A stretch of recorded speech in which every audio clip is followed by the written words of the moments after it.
exactly 3:10 a.m., a Ukrainian Bayar TB2 reconnaissance drone picked up a strange, deep origin signal far inside Russian-held territory. On its thermal display, two bright cores snapped into focus, a dual heat signature, crisp and unmistakable. The AI targeting suite didn't hesitate. It auto-flagged the contacts. Two Russian MI-8 AMT helicopters, each worth around $16 million, had just landed at an airbase on the Crimean Peninsula. Down in the underground UAV operations room in Zaporizhia, conversation died away almost instantly. Crews stared at the screens. Everyone felt the same thing tightening in the air. Tension. One voice finally exhaled it out loud. One precise strike here wouldn't just destroy two helicopters. It could maim the entire local supply chain. Both Mi-8s had just finished a nearly 2-hour flight, hauling more than 60 troops and their gear away from the front line. The moment they touched down, ground crews taxied them straight into the technical area for standard maintenance and refueling. On the ramp, the mood was casual, almost celebratory. Officers peeled off flight suits and gloves, laughed, poured vodka into plastic cups, and raised a quick toast to a perfect sortie.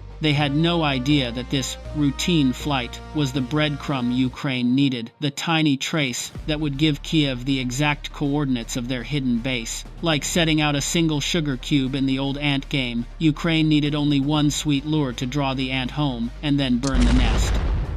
By 3:20 a.m., just minutes after the Mi-8s rolled to a stop, the big screens at the Gore Command Center in Zaporizhia began flashing. Commercial infrared satellite feeds had caught a hot patch on the ramp where the helicopter engines were still glowing. The Bayar TB2 reconnaissance UAV loitering outside the corridor was immediately retasked. It dropped to about 1,650 feet, skimmed low over terrain, and slid into a blind sector that the Nebo and Podlet K-1 radars simply couldn't see. Its composite airframe made it look, on radar, like nothing more than a small bird.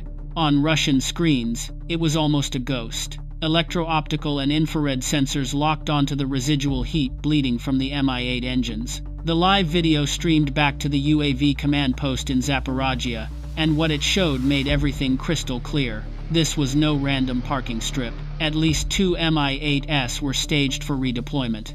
Two B-12s sat ready for maritime reconnaissance. Behind them, a forest of Nebo antennas stood, capable of tracking low observable aircraft and hundreds of targets at once. Human intelligence had already warned that this base held hundreds of tons of fuel and ammunition in its hangars and storage yards, enough to keep continuous air operations going, keep pressure on Ukraine's defenses, and hold supply lines open. If this base went dark, the enemy wouldn't just lose some concrete and a few hangars, they'd lose a critical node. A strategic blind spot would open, early warning would be dulled, logistics lines would crack, air defenses would drop in effectiveness, and lanes would open for follow-on Ukrainian strikes. The Ghost Special Task Unit didn't waste the moment. They moved. Surveillance escalated into a 3-layered strike plan. A UAV formation that had been quietly deployed for almost 2 hours received new orders, change course, and push into the final corridor. At 3:25 a.m., that formation closed to within 25 miles of the target. At the front flew two UJ-22 airborne decoy UAVs. They held about 985 feet in altitude and cruised near 100 miles per hour. They carried no warheads. Their entire purpose was suicidal and simple: advertise themselves, emit strong signals, jam the 2.4 GHz and 5.8 GHz bands.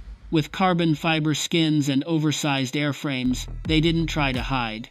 They wanted to be seen. To enemy radar, they were supposed to look like the main threat, the first sacrificial targets. Exactly 656 feet behind them, three Liutan 196 attack UAVs slid quietly through the air as the real killers. They flew lower, around 490 feet, cruising between 112 and 124 miles per hour.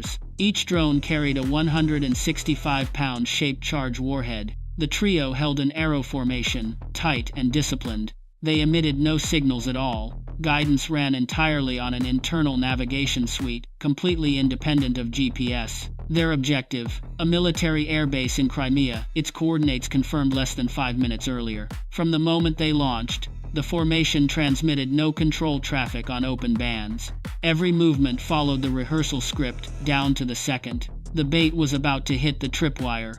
At 3:27 a.m., the two UJ-22 decoys crossed into the first air defense recognition zone. A Podlet K-1 station, more than 12.5 miles from the airfield, began to register strange mid-altitude contacts. Warning indicators lit up in the cabin. Radar operators cranked up scan frequency. The Nebo U radar switched to active mode. High-frequency cones swept out in widening arcs. The UJ-22 signatures sharpened on the screens. On the Podlet K-1 display, two unknown returns appeared over and over at 900 to 1,000 feet, about 11.5 miles from the airfield, closing fast. No valid response code. The first assessment from the alert station, loitering or reconnaissance kamikaze UAVs preparing to strike. The local air defense commander ordered Condition 1. Immediately, Nebo U turned hard, shifted to high-rate scanning. A Pantsir S-1 battery on the eastern perimeter of the airfield powered up. 257 E6 rounds roared skyward in a single salvo. 14 seconds later, two bright flashes split the sky. Fireballs blossomed. Wreckage rained down on open ground less than 1,650 feet from the airfield fence. Both neutralized. Clear, the duty officer in the command cabin reported. Air defenses scaled back to a temporary alert level. Podlet went back toward routine patrol cycles. Nebo U kept scanning, but relaxed its sweep rate on the southeast axis. No one realized the real operation had just started. At 3:30 minutes and 42 seconds past the hour, as Nebo U swung its beam northwest, the three LUT-196s slid deeper toward the base. The lead drone eased into a shallow 10-degree break off the original axis. The two wingmen stayed in formation and dropped below 330 feet, skimming the low tree line south of the base. All three slipped into the gap between radar sweeps just as the air defense units were recalibrating after the first volley. The route had been calculated down to the meter to pass through the intersecting nulls of two sweep arcs, a razor-thin window cut out of the fragmented side lobes, wide enough to enter, narrow enough to be gone before Russian radar could lock again. This was radar evasion as a craft. The same technique had already carried Ukrainian UAVs all the way to Moscow, Kazan, and even Astrakhan on the Caspian shore. While Pantsir crews were still rezeroing after blasting apart the decoys, the real dagger point had already pierced the outer defensive ring. Distance to the base dropped under 10 miles. At current speed, the formation would be over the target in under 5 minutes. From this moment on, every control input exploited radar beam rotation timing and the Pantsir S-1's reaction lag after engaging the first wave. 2 minutes later, the three UAVs crossed into the attack corridor together. Range confirmed. Liuchi units have entered the attack corridor. Lock heading Crimea base. MI-8 cluster. B-12S. Nebo U. The range coordinator confirmed. On the control screens, infrared imagery told the story in brutal clarity. Two MI-8s parked out on the west ramp, fully exposed. Two B-12S sitting at the edge of a hangar. The radar cluster uncovered and vulnerable. The airfield still hadn't understood the real danger. The threat was already at ankle height, hugging the ground and locking onto three lethal nodes. At 3:33 minutes and 45 seconds past the hour, Nebo U finally registered a faint echo at ultra-low altitude. A dim heat band crept onto the edge of the screen. Low-level contact accelerating, the sector coordinator warned. Alert level 2 was triggered too late. Inside the Ukrainian control center, engineers armed final dive mode. Automatic terminal dives locked onto pre-designated aim points. All three Leoti accelerated into their terminal run. Their closing speed climbed to between 145 and 155 miles per hour. Each airframe was about 5 feet long, with a 7-foot wingspan and a carbon composite structure to cut weight and radar cross-section. These UAVs were built for ambush strikes. One hit, and cascading destruction would do the rest. 30 seconds later, Lodi 1 began to climb, pulling up to 600 feet. Target: the Mi-8 cluster on the west ramp, still sitting in the open. Lodi 2 broke off from the formation with a 15-degree bank to the left, locking onto the Nebo U antenna. Thermal imaging showed the 45-foot antenna array turning slowly. No intercept vector declared. LUT-3 held its course and fixed on the two B-12s parked side by side on the east ramp near maintenance and refueling trucks. Behind those nodes, an expeditionary fuel dump held over 1,100,000 pounds of aviation fuel, and ammunition caches had been spread out for dispersed operations. Countdown: 10, 9, 8, 7, 6, 5, 4, 3, 2, 1. Boom. The blast. The clock read 3:35 minutes and 23 seconds. Nebo 1 came in on a 26-degree angle and drove straight into the engine bay of the MI-8 AMT while the helicopter was under maintenance. The impact flashed white, then erupted into a fireball over 330 feet high, lighting the entire base in an instant. The shaped charge detonation, combined with the MI-8's own fuel, cooked the surrounding drums. Peak overpressure passed 50 pounds per square inch. The blast slammed into MI-8 No. 2, parked just 15 feet away. Both helicopters were torn apart. Fuselages shredded. Rotor blades hurled more than 230 feet, crashing onto the roof of a nearby hangar. A refueling truck was thrown aside. Fires jumped and spread violently. Just 0.8 seconds later, LUT-3 hit the right-hand B-12. The airframe of the B-12 ripped open. Debris punched through the auxiliary fuel bunker. The second B-12 went up in the chain explosion that followed. Flames ran from wing to fuselage and into the maintenance bay. At 3:35 minutes and 27 seconds a.m., LUT-2, with surgical precision, plowed directly into the main Nebo U antenna array. A dry, savage detonation tore the night apart. Russia's eye was gone. The radar collapsed into a blazing pile of twisted metal. The shockwave rolled out across more than 12.5 miles. Locals later said they thought it was an earthquake. Windows in warehouses up to 1,970 feet away shattered. The ramp turned into a torch. The covert airbase had become an inferno. Commercial infrared satellites registered a thermal bloom over 1,320 feet wide at the Crimea command site. At 3:36 a.m., Russia's UHF network transmitted its last message: base under attack, radar damaged, aircraft damaged, requesting immediate assistance, then radio silence.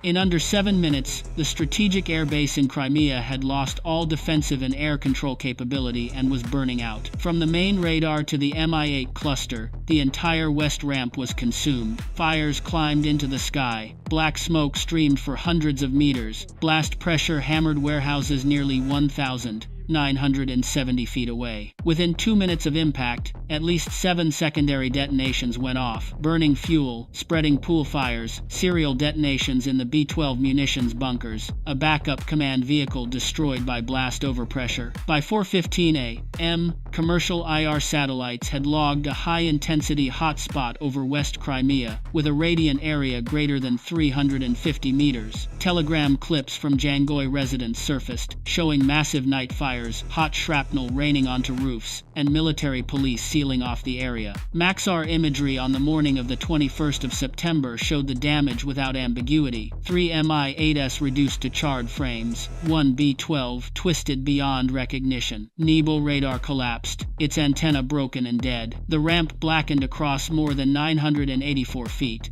with debris, burn marks, and smoke stains visible even from orbit. Estimated damage blew past $180 million. The base lost 100% of its helicopter lift, its primary early warning radar, expeditionary fuel stocks, and ammunition stores.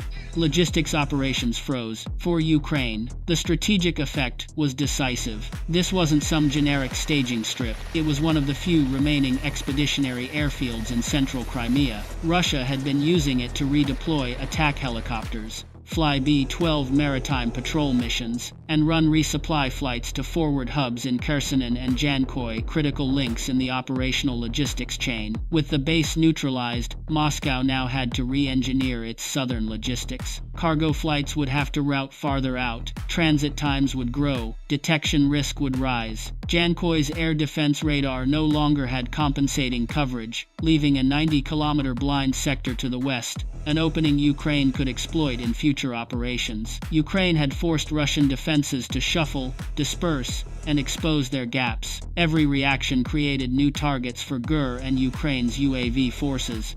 Moscow's Ministry of Defense stayed silent for hours.